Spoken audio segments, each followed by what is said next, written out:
Thank you very much. Well, Indiana Congressman Dan Burton is a member of the committee and has been skeptical about Geithner's denials. So, sir, did today's hearing change anything for you? What was interesting was that this was a bipartisan attack on Geithner. Well, you know, in the movie Casablanca, I think the chief officer said, "I'm shocked that there's gambling going on in here." When Mr. Geithner and Mr. Paulson said they knew nothing about these swaps, and they had nothing to do with them, it just stretches the credulity. There's no way that they were in a position that they were in and not know about these things. We saw emails going from all over the Treasury Department and the Fed in New York that showed very clearly that there was an awful lot of talk about trying to conceal what was going on in this 100 cents on the dollar that many of these financial institutions were getting. And at the same time, General Motors and others were going bankrupt, and some companies were getting 20 or 30 cents on the dollar. So I think they knew about it, and I think that they're just trying to distance themselves from the problem. So, Congressman, you're saying that Tim Geithner lied under oath. I would say that he equivocated under oath. He never said, you know, he didn't have anything to do with it directly. He said, you know, that I was not aware of that.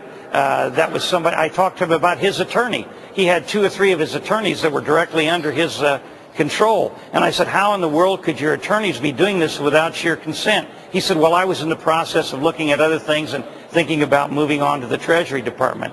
But he just equivocated, and Mr. Paulson, I think, did much of the same thing. You know, some analysts, and I covered the hearing, and so did David this morning, is taking on a, you know, their defense is taking on a perverse logic all its own. How long does Mr. Geithner stay on the job? Stay on the job as head of the Fed in New York? No, as Treasury Secretary. Gosh, I think as Treasury Secretary, I think he's been on there for, what, a year? About a year now, thereabouts. But let me just ask, he still defends the fact that AIG paid out 100% on the dollar for these debt instruments that were no good, or that were at least deserving of high discounts. How could he maintain that position, and is there anybody that agrees with him among your fellow congressmen?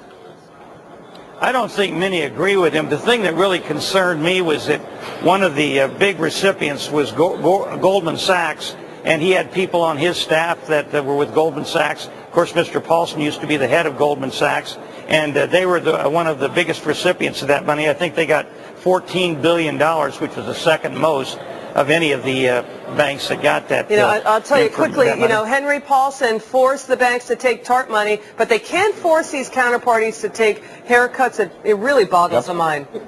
Thank you, Congressman. Well, they should have taken haircuts. Thank you very much. Congressman Dan Burton.